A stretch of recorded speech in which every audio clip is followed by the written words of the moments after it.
Bueno, buenas tardes. Estamos con el general Raúl Oscar Racana. A mí me interesaría tocar ese tema que usted bien explica sobre la estrategia, los tres niveles, ¿no? La estrategia, la planificación y la economía, es el rostro. La estrategia, la planificación y el conocimiento. El conocimiento, creo que lo viene. O la ciencia. En realidad es... A veces uno cuando lo explica, los demás creen que están jugando en el tercer nivel. Bueno, no hay tercer nivel, son todos los niveles una sola cosa. Pero yo quisiera leerles un poquito esto que está acá. Mira, estaba leyendo esto. Dice, asociado a las ideas marxistas, vamos a ver lo que es un pensamiento estratégico. Marx y Gramsci no son la misma cosa. Marx no es un estratega, porque él cree que va a ganar la batalla en el campo de la violencia, y Gramsci va a ganar la batalla en el campo de la cultura, y la cultura es del ámbito de la estrategia. Todo lo que es intangible quiere decir que no lo toco. Como decía Saint-Exupéry, lo esencial es invisible a los ojos, todo lo demás no es importante. Por supuesto que es importante. ¿En qué sentido? Yo, por ejemplo, puedo decir que lo importante de la Coca-Cola es tener un concepto, instalar una ideología de lo que la Coca-Cola es. Pero el contador me dice si va bien o mal. Y el científico me dice si la estoy haciendo correcto o no. Después empiezo a investigar en muchas cosas, pero el pensamiento está allá arriba. Fíjate vos. Entonces, la idea es intangible, dijimos, ¿no? Es intangible, no se toca. Lo segundo que tiene que quedar muy claro, esta porquería que se me va, ahora se me fue al diablo. Lo segundo que tiene que quedar muy claro es que es inconexa. ¿Por qué es inconexa? Porque lo que dice el doctor está equivocado. Pero yo también estoy equivocado. ¿Y cuál es la verdad? No sé cuál es la verdad. Porque no hay una racionalidad conexa. Los puntos se desestabilizan en sí mismos. Yo estoy pensando en lo que usted piensa. Y yo pienso en lo que yo pienso. Si no me liberé de lo que pienso, no puedo saber lo que usted piensa. Porque me va a molestar lo que usted piensa, sin darme cuenta que su pensamiento es el mundo donde yo vivo. Yo no vivo en el mundo de los hechos y de las cosas. Yo vivo en el mundo de su mente, que es la que me interesa. Usted me puede traer el mejor modelo económico del mundo, pero si su mente lo rechaza, no existe. Exactamente. Y si su mente lo acepta, la porquería más grande. Por eso cuando usted ve el funcionamiento de las organizaciones, usted ve, por ejemplo, ¿por qué los indios pierden la guerra contra las organizaciones regulares? ¿Qué tienen de diferente? Yo, un indio, lo único que si acepta mi directiva lo puedo hacer un soldado en 20 días. ¿Y por qué no lo puedo hacer? Porque su cultura no lo permite. No está dispuesto a aceptarlo. Mire lo que dice. Enriquece esta concepción y define una estrategia para su implementación. Es decir, los fines lo comparte con Marx, pero no los medios. Porque los medios de él pertenecen al reino de la estrategia y no al reino de la táctica. Ya dijimos que es inconexa. Y si es inconexa, es decir, las informaciones vienen contradictorias, es desestructurada, no puedo armar una lógica. La racionalidad deductiva murió, no es de este campo. ¿Y qué impera? La racionalidad volitiva. ¿Y cuál es la racionalidad volitiva? La racionalidad de las voluntades. ¿Qué quiere decir con voluntad? Seamos más claros. Mi interés contra el tuyo. Y si yo no conozco cuál es tu interés, estoy muerto porque no sé de qué estás hablando. Yo necesito conocer lo que tú sabes, pero yo lo puedo saber, y si no lo puedo saber no puedo construir mi modelo. Y además tengo que saber qué poder tiene. Por ejemplo, a mí me interesa fundamentalmente qué piensa Donald Trump, para ver en qué puedo jugar mi partido. Es mi enemigo, todos son tus enemigos. Todos, exactamente todos. No hay amigos, pero ¿cuántos son? Y yo tengo 500 empresas y 180 países, 190, cada uno jugando su rol. Y yo como estoy, yo estoy dividido, peleándome con la cristinita y peleándome con macrista. ¿Y qué soy? No soy nadie. ¿Qué represento? Nada. Nada, de ese universo nada. Nada. Y si no soy nada, no existo. Y si no existo, estoy destinado a desaparecer. Exactamente. Donde el único constructor de la verdad es el poder. Y si no, analicen el caso Libia. Pregúntenle a cualquier argentino que piensan de Libia. No, que era un dictador, que había que sacarlo. ¿Cómo un dictador? Y le robaron todo. No sabía que le habían robado todo. ¿Cómo no sabía? Y al poco tiempo se va a olvidar porque él tiene la mente preparada para que los grandes muchachos son los norteamericanos, porque ellos siempre van por los grandes valores de la humanidad, no van por cualquier cosa. Y el argentino, toda la culpa la tiene el peronismo. No, la culpa la tiene el argentino. ¿Por qué la tiene culpa el argentino? Porque no comprendió que cuando cambió del lugar del manejo del auto en 1945, el mundo había cambiado. ¿Y en qué cambió el mundo? En que el líder es otro, muchacho.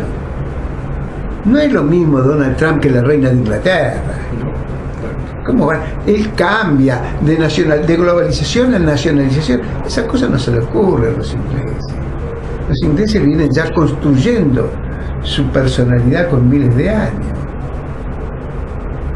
Entonces usted charlaba con los ingleses, que son más vaguitos que los norteamericanos. Es cierto que sí, bueno, no es sí, sí es cierto. Me parece, estoy en el mundo de la estrategia, donde existen las mentiras, las contradicciones, ahí están todos los ladrones, los estafadores, los delincuentes, los artistas, están todos ahí. Sí. Todos los que no saben nada de nada, ni importa saber nada. Y lo peor es que modifican las realidades que manejan los contadores, que manejan los economistas. Y yo le tengo que decir, la economía no sirve para nada, ¿para qué hablar? Cuando yo llego a la economía ya pasaron muchas cosas. Exacto. Vine a hablar de la economía. ¿Qué me venís a hablar de la economía si todavía no resolví qué quiero hacer? Exacto, sí. Pero, ¿por qué es importante? Y bueno, si yo quiero ser ingeniero, no es lo mismo que quiera ser albañil. Para el ingeniero necesito una inversión de 6 años. Y para el albañil no, mañana empiezo a laburar. Y entonces, ¿vos qué querés? ¿Qué país querés? Y si no sabes qué país querés, estás muerto. Exactamente. Acá dentro de poco va a pasar lo mismo que en Siria. ¿O creen que va a pasar distinto? Todavía no vinieron porque acá no tenemos nada. Si tuviéramos algo, ya estarían acá en la puerta. Total, Estados Unidos no quiere ni la soja, ni la carne, ni el maíz, ni el arroz, y eso lo quieren los chinos. Bueno, entonces bueno, no les importa que se lo lleven los chinos, pues para qué lo quieren. Si yo también se lo vendo a los chinos. Entonces, ¿de qué me estás hablando? ¿Qué mundo estás construyendo? Entonces, ojo. Entonces, fíjate vos, que parece que Gramsci es igual. No, Gramsci es distinto. Entonces yo acá en el libro mío le dice, y define una estrategia para su implementación. Así instala las ideas centrales, una que podemos definir como la del dominio hegemónico, o mejor dicho, la dimensión hegemónica, y la otra como la dimensión dominante. Recuerden que Marx hablaba de la superestructura y de la infraestructura. Nosotros no somos historiadores, la historia no me importa, ¿qué me importa la historia? A mí me importa la intencionalidad de los jugadores. ¿Y qué me vas a contar? Que mirá, fulanita es buena. Yo te puedo contar 10 historias por las cuales mi prima es una buena tipa, y después te voy a contar 10 historias por las cuales mi prima es una basura. O como mi tía, que mi tía, pobrecita, que en paz descanse, no la quería mi mamá, y entonces siempre me contaba lo malo que era mi mamá. Claro. Porque no la quería. No la quería. Entonces primero ponemos los valores y después seguimos discutiendo. Exactamente. Pero cuando yo soy estratega no puedo hacer eso, no me puedo dar el lujo. Tengo que saber lo que estoy diciendo. Cuando yo digo la revolución del 4 de junio del 43, yo tengo que ser muy claro. Ahí estaban los muchachos del Go. Y el Go, por lo que yo escuché de ellos, no porque lo leí, porque las lecturas que me van a decir. Entonces fulanito de tal dijo tal cosa. No, sí dijo lo que vos querías escuchar, no lo que él pensaba. ¿Cuánto te cuesta descubrir cómo piensa tu hijo? ¿Qué va a hacer? Es hacer estrategia, saber qué quiere ser. Te sentás con tu hijo y dices, ¿qué quiere este? Te imaginas, estamos en el mundo de la estrategia. por lo menos no tenés una ideología, pero por ahí algunos padres tienen una ideología que quieren imponerle al hijo una manera de ser. Podés hacerlo sabiendo qué es lo que quieren y saber si conviene que te puedan imponer algo o no conviene. Entonces es una dificultad inmensa, muy difícil de ir construyéndola. Entonces por eso es inconexa. La información llega contradictoria. Un día te dijo, papá, quiero ser ingeniero, y al otro día digo, quiero ser médico. ¿Qué carajo quieres? Estás en el mundo de la estrategia. Ahora, si vos tenés la capacidad de observar con atención el movimiento del otro, puede ser que captes su ideología sustancial, o su interés, o su deseo, o algo que lo moviliza a la acción. Vos podés apoyarlo, o puede ser tu enemigo. Y en función de eso puedes hacerlo. Ahora, si es muy poderoso, trata de que no sea tu enemigo. Yo sé que muchos acá no quieren a los yanquis. ¿Qué hacemos con que no los quieran? No, por supuesto, no. ¿Y qué hacen? No. Están ahí. Están ahí, es una realidad. Es una realidad. Con negarlo no tenemos nada. ¿Qué pensás? ¿Jugar con quién? No. Mirá cómo el rey Gaddafi. ¿Qué pasó con Gaddafi? Todavía no sé qué pasó. No era un buen muchacho. No era que decían que era una maravilla, que era un tipo bárbaro, que el pueblo vivía bárbaro. Pocos años antes era una maravilla. Sí. ¿Hemos terminado? Y después Estados Unidos, de culpa de coque, era una maravilla, porque tiene la reserva más importante del petróleo del mundo. Y lo que se robaron y todo lo que se robaron de él. Sí, las deudas que no pagan. Sí. Que son un número bastante grande. Sí. Pero no importa, eso mientras. Entonces, ¿dónde está la verdad en el mundo de la estrategia? Está en la mente de la gente. Está en la mente. Entonces, que tráeme el libro de Goebbels. También. Tráeme rápido, que quiero aprender. Claro, sí, que quiero aprender cómo es. A ver si no lo aprendo. No necesito Goebbels, a lo mejor con otro me lo arreglo. Por eso, cuando Estados Unidos, yo llegué allá, hablábamos de la empresa. Entonces él decía, sí, pero lo más importante es que la grandeza de este país se construyó en la Madison Avenue, que son las empresas de publicidad. Es decir, ¿cómo te hago yo para presentarme en sociedad? Entonces, fíjate vos lo ves a Donald Trump, te ves que es un empresario, que no está mirando los números es la consecuencia de su buena accionar. Si yo hice bien las cosas, los números me tienen que dar, y si hice mal, los números me tienen que dar mal. Entonces digo, señores, le dice al contador, prepárame cuántos puestos de trabajo, o al economista, cuántos puestos de trabajo hemos creado y cuál ha sido nuestra recaudación impositiva. Bueno, nuestra recaudación fue superior y los impuestos lo bajamos. ¿Cómo? ¿Recaudaste más y bajaste los? Sí, señor, recaudé más. Y entonces dice, y la dimensión nueva, para esta última Gramsci delinea el campo donde se ejerce la coerción y la fuerza para imponer el orden, mientras que cuando se refiere a la dimensión hegemónica, plantea que las instituciones y los países no se pueden sostener simplemente por la fuerza, sino que requieren de una concepción ideológica compartida por la sociedad.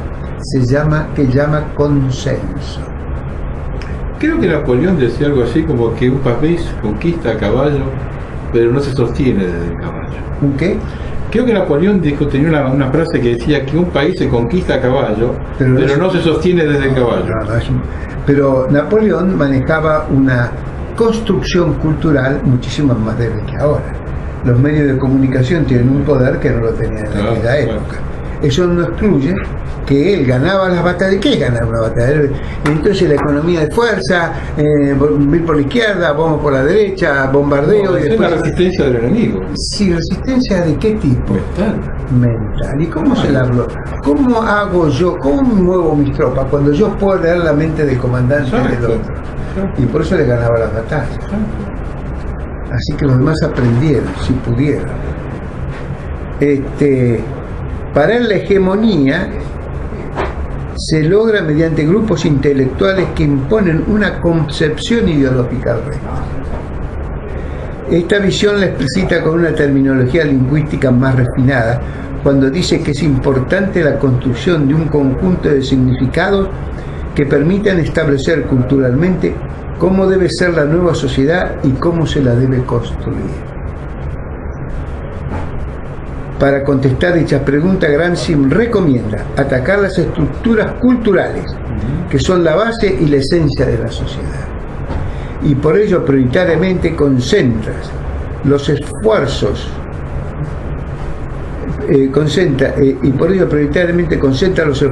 en el sistema educativo el sistema religioso y, por supuesto, en los medios de la comunicación.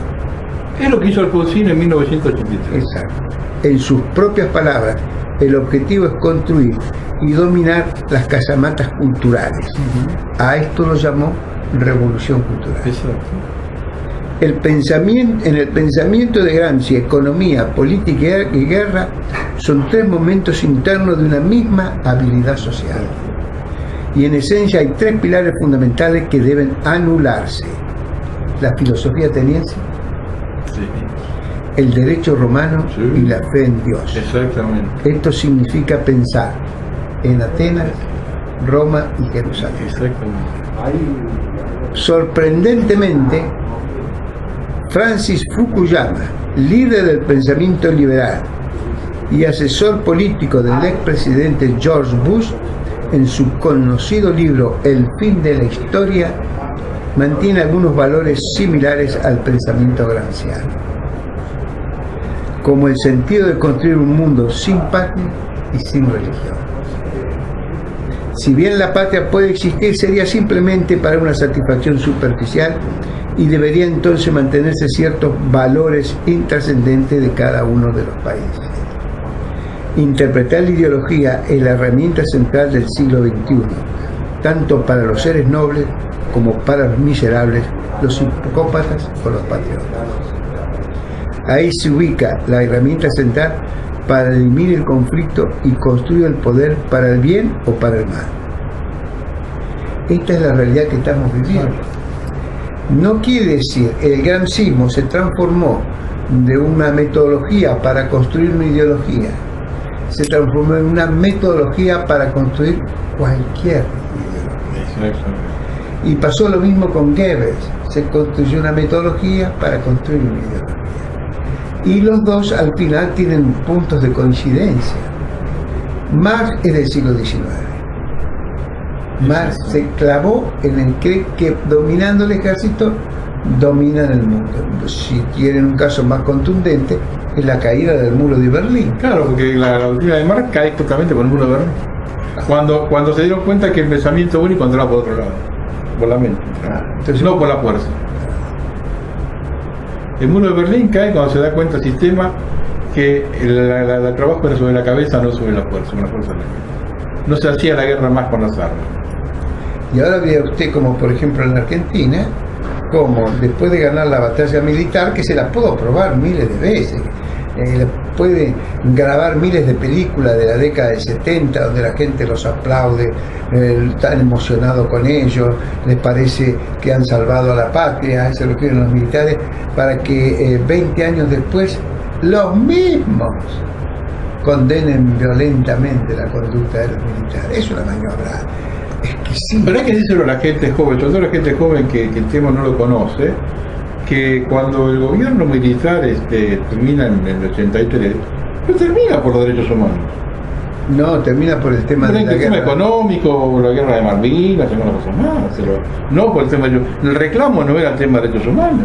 Eso lo instalan después con el gobierno de Alfonsín. Eso lo compra Alfonsín, que viene a continuar la obra, viene a continuar la batalla, porque la guerra no la habíamos ganado una batalla militar, o la que sea.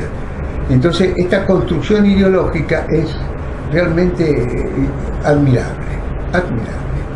Ver la justicia cómo los condena por delitos, después inventan palabras de una construcción mental fabulosa, porque también hay que tener en cuenta que la ideología no solamente es un pensamiento, sino un lenguaje, para mentes de poco nivel.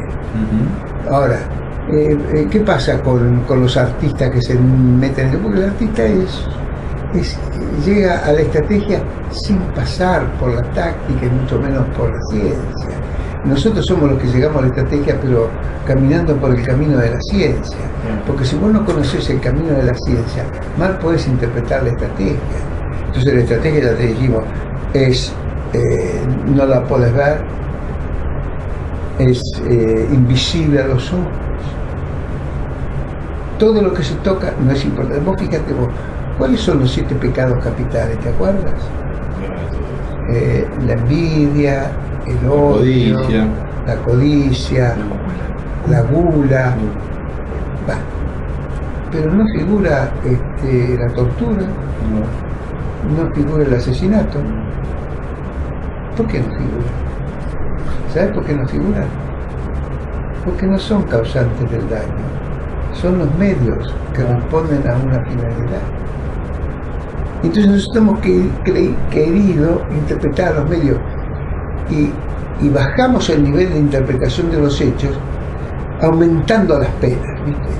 Si mató a un tipo, 30 años, si le pegó una trompada, 10 años, si le robó 100 pesos, 5 años. ¿Por qué le das esto? Bueno, porque si uno aumenta la pena, baja el delito. No, el delito no se comete por los medios que trae, sino que tiene un fin, una construcción ideológica. Por eso en los 7 pecados capitales no figura ni el asesinato, ni la tortura, ni el robo, nada. Porque esos son actos, pertenecen al mundo de la táctica. Son los hechos, con lo cual para gente de poco nivel, que es el 95%, como abogados, médicos... El sistema democrático lleva a eso. Claro. Entonces los únicos que deben manejar ese tema son los que hacen las leyes. Los demás la tienen que aprender de memoria y aplicarla. Pero tienen que tener ciertos principios, porque podemos vivir en democracia o podemos vivir en una república. No tenemos bien la diferencia entre las dos cosas. Entre la táctica... No, entre la democracia y la república. Ah, bueno, no. Con la gente que no sabe.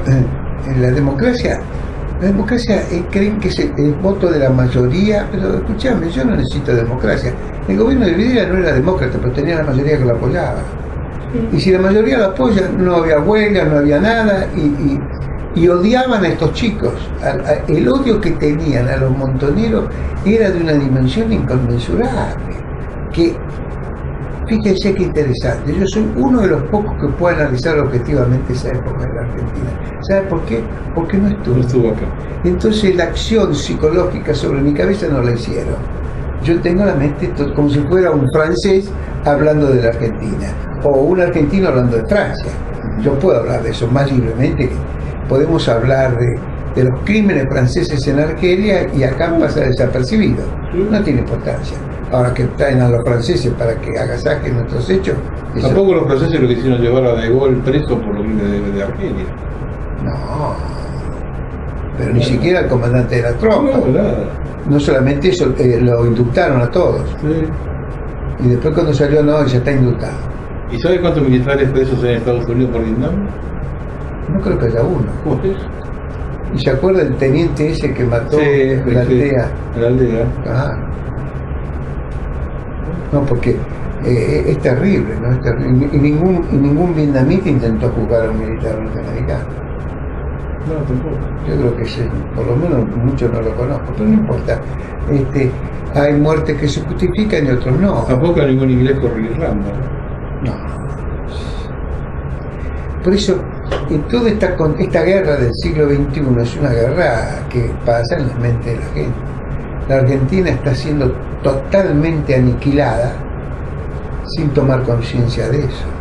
Le han dicho que vos no tenés impotencia de conflicto y se lo creen. Le han dicho que nosotros no tenemos conflicto con nadie y se lo creen. Que la culpa de todos nuestros males la tiene el peronismo y se lo creen. La culpa de todos nuestros males lo tienen los oligarcas y se lo creen. Entonces el mundo lo dividen, de un lado son los oligarcas causantes de todos los males y del otro lado son los peronistas causantes de todos los males. Y con esas dos variables que nos instalaron en la cabeza, me tendría que levantar y rendir mi respeto a Goebbels de nuevo. Sí. Porque este hijo de puta nos enseñó estas maldades. Exactamente, el enemigo. El enemigo, la forma, sí. Cómo hay que trabajar, cómo hay que construir la historia para acercar nuestro pensamiento a un hecho pasado. Entonces a Roca se lo condena por los crímenes cometidos con los pobres indios, muchachos buenitos que solo venían y mataban gente. Ahora lo condenan. Sí, no dicen nada de que cuando salió la ley en el Congreso, votada casi por unanimidad, para que promulgó la campaña del desierto, dentro de la ley estaba que el motivo por el cual se sancionó esa ley era la matanza que hacían los indios, el robo de cautivas y un montón de cosas más. Sí, estaba en el texto de la ley. A ver, Roca era el comandante, no era... Fue enviado por el Congreso. Pero además fue Avellaneda el que dio la orden. Exacto. Presidente de la Nación. Sí, era el ministro de Avellaneda. Era el ministro, era un hombre joven, 33. Sí. Peleó en cuanto a guerra, se pusieron delante, pero por eso era distinto. Cuando uno va a la guerra... Es un tipo legalista. Sí. Muy legalista la Roca. Como militar era legalista. Estuvo siempre al lado de la legalidad. A veces, independientemente de lo que conocieron, descubrieron a Roca que era esto. Entonces vos ya no te queda nada. Es parte del plan cultural, del ataque cultural. Hay que hacer los billetes con animales. No hay que hacer. Parte mal. Mal porque reemplazaron al de Rosa por un guanaco. Mal. Al de Rosa lo reemplazaron por un guanaco. Mal. Tendría que mirar porque realmente... Sí, el de Rosa, el de 20 pesos lo reemplazaron por un guanaco. Mal. Cuando yo fui a Londres, yo miraba los billetes de los ingleses. La reina. No solamente en Inglaterra. No tiene ninguna importancia. La reina no tiene nada, no vale nada. Y todo está la reina. Cuando vos ves los barcos, HMS. Exacto. ¿Sabes qué quiere decir? Her Majesty's Ship. O si es el hombre, His Majesty's Ship. Así que eso, HMS. Y después viene la Kino, no, ¿cómo dicen? La Fuerza Aérea de la Reina, con la cual viaja también el primer ministro australiano. Viajan los aviones de combate de la Reina, no de la Reina. No, pero es una cosa formal, ¿no? Es el único, para mí, única monarquía con peso internacional. Sí. El Commonwealth todavía existe. Todavía existe. Que para ser ciudadano de Nueva Zelanda lo hacen por la reina. Sí, lo he visto. Yo tengo un amigo mío que ayer me llamó por teléfono. Estaba contento por sí que vivía en Nueva Zelanda. Y entonces me dice, no sabe si es neozelandés o qué. Bueno, si es neozelandés va a jugar por la reina. ¡Jamás! Sí. Mi hijo y tuvo que ir a jugar por la reina. Sí. No, si no lo dejaba. Siempre, sí. No, es la única monarquía que realmente, digamos, que tiene peso político dentro del país. Está muy bien manejada, no es responsable de nada, pero manda todo. Sí. Bueno, es posiblemente el nexo de unión de los ingleses, ¿no? Los ingleses se sienten unidos ahí. Claro, están unidos en la figura de la reina. Nosotros estamos unidos en nada. Bueno, entonces cuando uno va trabajando en el modelo estratégico, uno define qué quiero ser. Y cómo quiero ser lo que quiero ser. Por ejemplo, si vos te parás en una empresa como Toyota, te va a decir, bueno, yo quiero ser fabricante de autos. Y estoy facturando hoy 250.000 millones de dólares por año, la mitad del PBI argentino.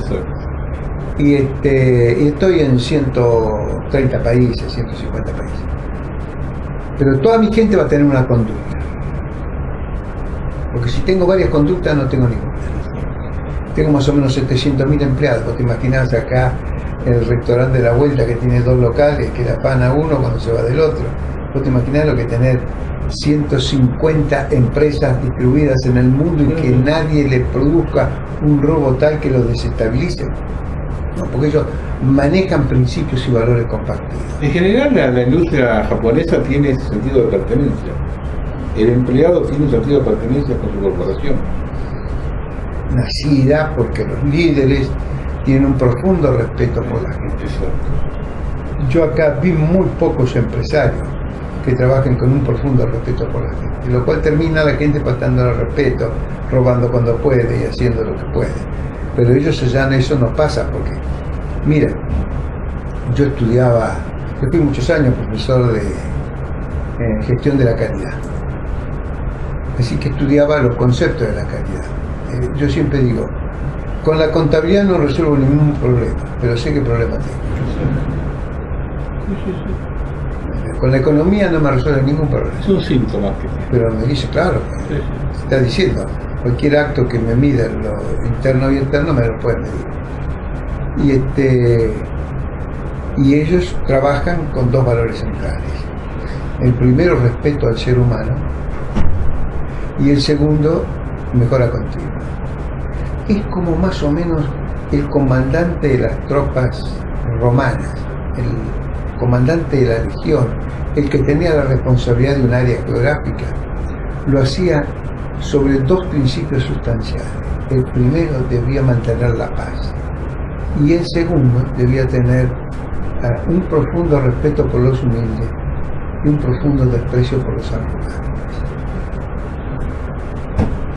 Así que a los arrogantes del Imperio Romano le iba muy mal, y a los humildes le iba muy bien. Entonces todas las organizaciones se manejan con dos principios. Luego la contabilidad me dice si yo la estoy manejando bien o mal, ¿no? Pero yo no puedo pensar que me van a dar la solución desde abajo, la tengo que dar desde arriba. Y estos tenían dos valores: mejora continua, que a veces lo toman, he visto muchas empresas, ¿no? Uno era la mejora continua y la otra era el respeto a los empleados. En cuanto a mejora continua, es repetir tantas veces las cosas como para hacerlas perfectas. Y cuando vos hacías algo, tenés que pensar cómo hacerla mejor. Y fundamentalmente, después ellos tenían mucha influencia de Deming, el premio Deming. Deming era alguien muy desconocido acá, bastante poco conocido. Fue el inventor de los círculos de calidad. El inventor, ¿qué inventó? ¿Qué inventó? ¿No inventó? ¿Quién lo siguió? Una cosa que uno mejora la calidad del otro, eso es un invento, sí, eso es un invento. Una gran repercusión, algo así como diríamos la división del trabajo de Adam Smith, en aquella época. Y tenía una frase: lo que los números no pueden probar pertenece al reino de Dios, que siempre la digo. ¿Y saben qué significaba eso?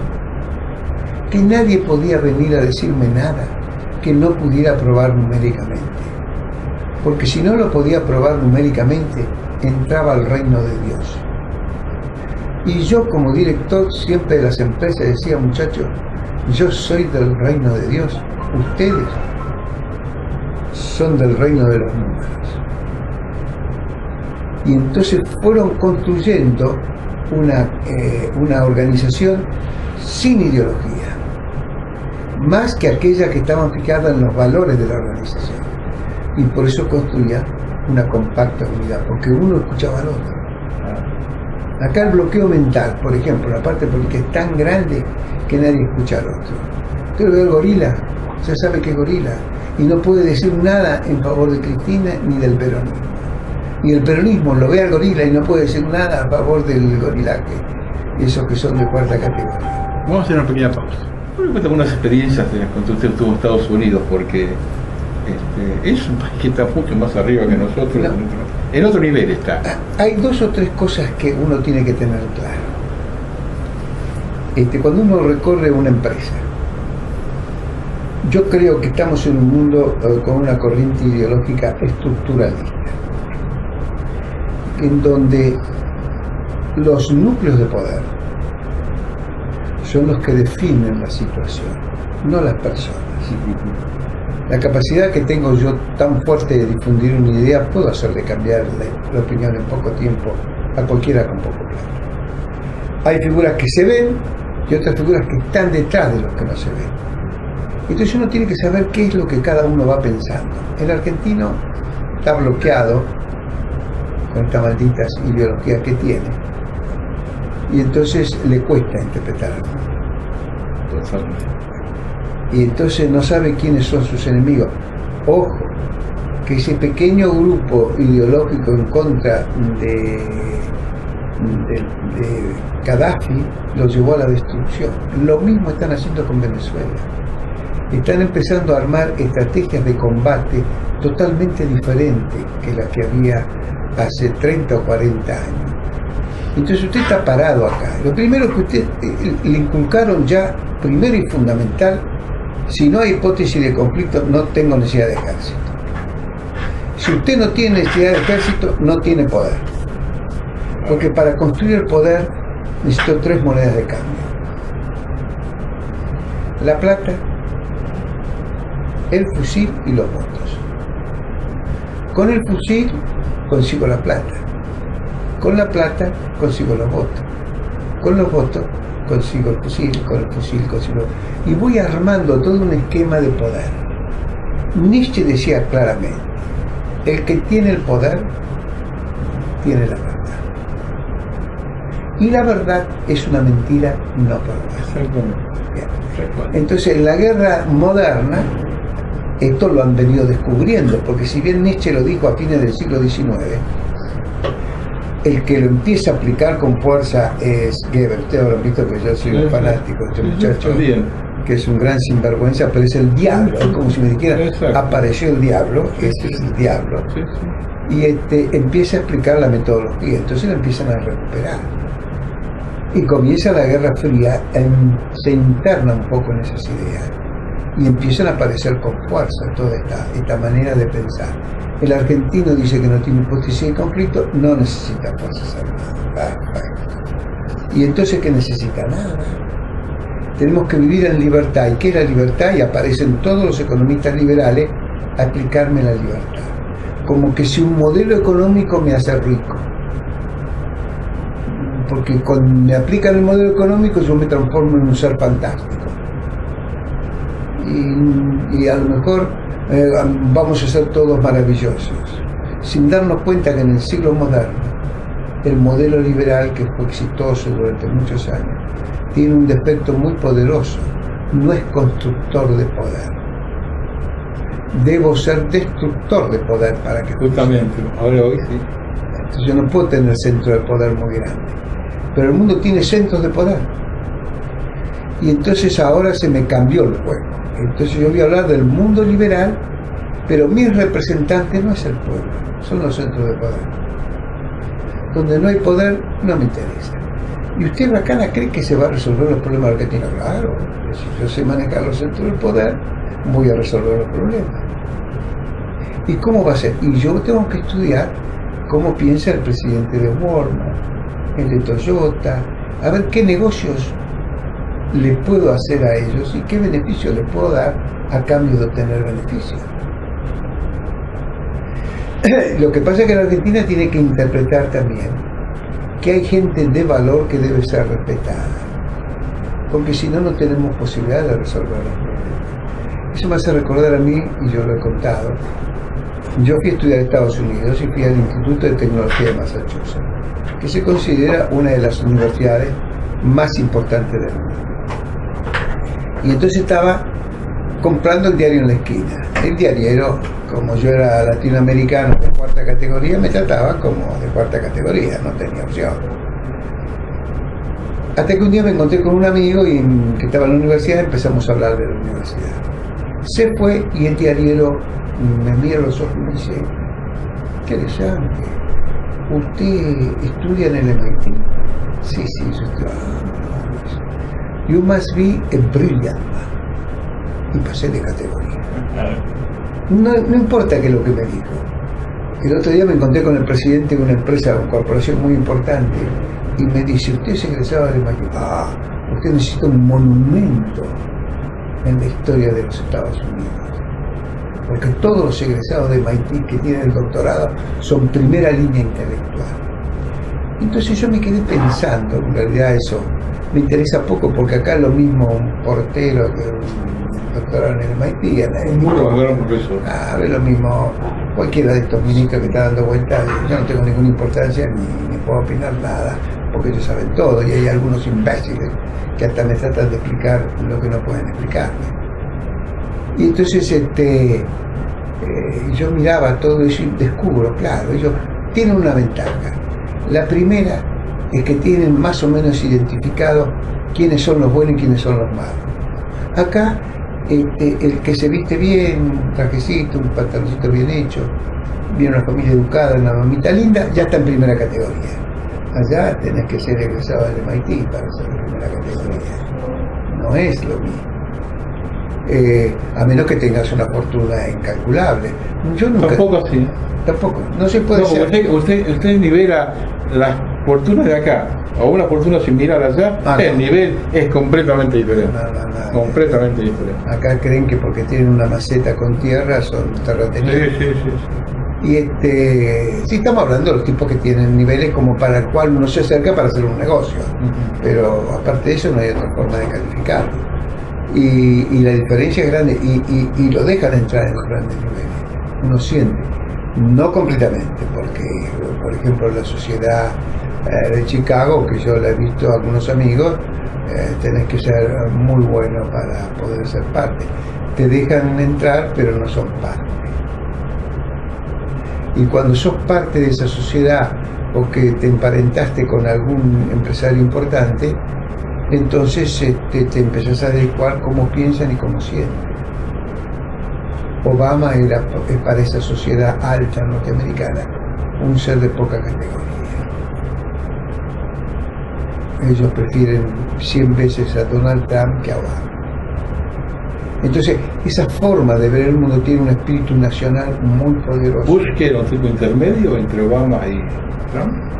No, yo no puedo decirlo porque yo no formo parte de ese grupo. Por ahí escucho alguna alcahuetería y si la digo para que puedan pensar o analizar. Es muy difícil interpretar esa sociedad, lo que sí veo un espíritu patriótico mortal. Sí, siempre. Yo lo veo a Bolton, por ejemplo, que es un tipo tiene un amor a la patria fantástico. Entonces ahora volvamos a la Argentina. Vos te vas a pelear con esos muchachos. No, nosotros vamos a decir lo que nos digan. No, si vas a decir lo que te digan, te van a matar. Porque ellos no son del centro de lo que nos digan. Ellos son trabajadores, se esfuerzan, no tienen tanta formalidad como tiene un inglés. Son mucho más prácticos. Y vos querés ser parte de eso. Vos querés progresar como país. Bueno, entonces pongámonos todos juntos. Armate un ejército como Dios manda. Porque ellos te están mirando ahora como ahora vinieron los chinos y pusieron una base acá, sí, y ya es un peligro mortal. Ya se están quejando con esa base. Claro. Y ya los norteamericanos dicen, no, pero ¿cómo está la base? Tenemos que venir nosotros ahora. Claro. ¿Cómo va a venir nosotros? Sí, también. Y yo no tengo ejército, como dice Luis Brandoni, no hace falta. No tenemos hipótesis de conflicto, no necesitamos base. Pero Brandoni, vos estás repitiendo el concepto de Alfonsín, cuando todavía creían que podían ganar la guerra. Te voy a explicar, Lear perdió la batalla en el mundo, aunque a ustedes los estén usando para destruir el resto de la Argentina, ya ustedes no van a ganar más. El imperio se va a imponer con mucha facilidad si no tenés manera de oponerte. Y ten cuidado, porque ahora el imperio no le sobra la plata y tiene que andar recuperando por todas partes. Ahí están viendo Venezuela para eso. Venezuela, Libia, sí, y muchos otros países. Siria, hay muchos lugares que están atacando. Sí. Y Panamá ya ocuparon, Costa Rica ya la tienen, y así van. Y van dándole un poquito. En cambio a mí me parece que con los ingleses era más fácil, porque el inglés no es muy absorbente, además son pocos. Los ingleses con 20 millones de personas habrán sido en la época de su gloria, dominaban un cuarto del mundo. Sí. Una cosa de loco. Tenían la India completa, con 100.000 personas manejaban la India. Pero a ellos ninguno les gustaba trabajar. Es como cuando yo fui una vez a un hotel de los inglés, me recibía la chica de la entrada, que era una italiana, que me llevaba la portafolio, era un etíope, el que hacía la mesa era yugoslava, el otro era... Entonces cuando terminé de dar toda la vuelta lo vuelvo a encontrar con Sergio y le digo que era consejo, creo que era peruano, por algún lugar de eso. Digo, ¿por qué decime las cosas? Sí, señor. Yo acá veo este movimiento muy interesante. Digo, ¿sabes? No he visto ningún inglés acá. Ah, no, señor. Los ingleses están para otra cosa. Están por otro nivel. Y vos lo ves en esta película The Remains of the Day. Esta película en lo que queda del día, que es una película de Anthony Hopkins, sí, que trabaja... Emma Thompson. ¿Y quién? Emma Thompson. Emma Thompson, ¿no? La iglesia, sí, la iglesia. Sí, la casa. Y él presta servicio a un lord inglés. Sí. Estaba encantado con prestar servicio. Y el lord le decía pocas cosas. Y él, claro, vivía un buen estándar de vida porque el inglés no te molesta. Él es el lord y vos tenés que darte cuenta que él es un ser superior y vos sos un ser inferior. Pero le encantaba, porque hasta que vino el norteamericano, ¿vio? Se fue esa parte y llegó la desgracia para él. Eran distintos. Para un inglés, un americano tiene algo así como un ordinario codicioso. Exacto, es el inglés sí, expeditivo, donde mucho laburo, mucho trabajo, laburo, mucha lucha. El inglés. Porque ataja caminos y sin diplomacia. El inglés con 100.000 tipos manejaba la India. Sí.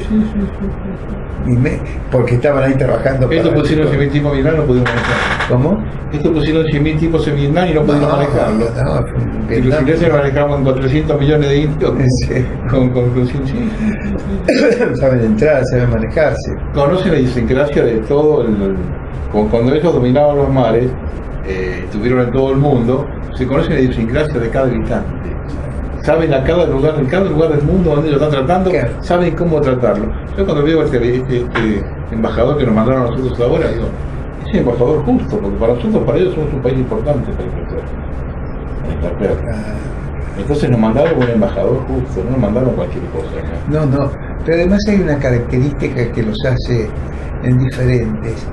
El inglés tiene una construcción mental más estratégica que la nuestra, y además, como yo siempre le digo a ellos, ustedes no tienen xenopiti, no, ustedes tienen xenopiti, no xenofobia. ¿Sabes qué quiere decir xenofobia? Odio al extranjero. Sí. Y xenopiti, pena al extranjero. ¿Y saben por qué ustedes tienen xenopiti? Nosotros no odiamos a nadie, dice José, es cierto, no odian. Nunca hay una discusión de odio. No, porque ustedes no odian. No odiamos ni a nazismo, a nadie, no odiamos a nadie nosotros. Me decía un inglés a mis hijos, ustedes tienen xenopiti. ¿Y qué me quiere decir con eso? Que ustedes tienen pena a todo aquel que no es inglés. Porque Dios no lo benefició y lo mandó a ser un cualquiera, menos inglés. Y me miraba y se reía y decía, tenés razón, yo creo que soy un socio, pero una vez hay un libro escrita por una princesa turca de la vieja Turquía, que por razones circunstanciales fue estudiada de una chica de Inglaterra y tenía el pasaporte inglés. Y entonces ella no quería el pasaporte inglés, quería el pasaporte turco. Y no podía entender un inglés, que ella iba a optar por un pasaporte turco teniendo la posibilidad de ser inglés. ¿Cómo puede ser tan diferente? Entonces, esto que estamos hablando es la tarea de tratar de interpretar cuáles son las ideologías de los participantes en esta gran comedia mundial que se viene. Pero más bien que te pares con una buena resistencia, porque por lo menos lo vas a hacer pensar antes de invadirte, porque en algún momento te van a invadir, porque se van a quedar con todo lo que necesitan. Si no te necesitan, y bueno, no te van a invadir porque no va a servir para nada, y si no servís para nada te vas a morir de hambre, y si no te morís de hambre y vas a ser importante, vas a poder ser invadido. Entonces mejor que tengas una cárcel. ¿Qué está haciendo la Universidad de Buenos Aires? Impidiendo que eso pase. Por eso tienen las casamatas culturales ellos.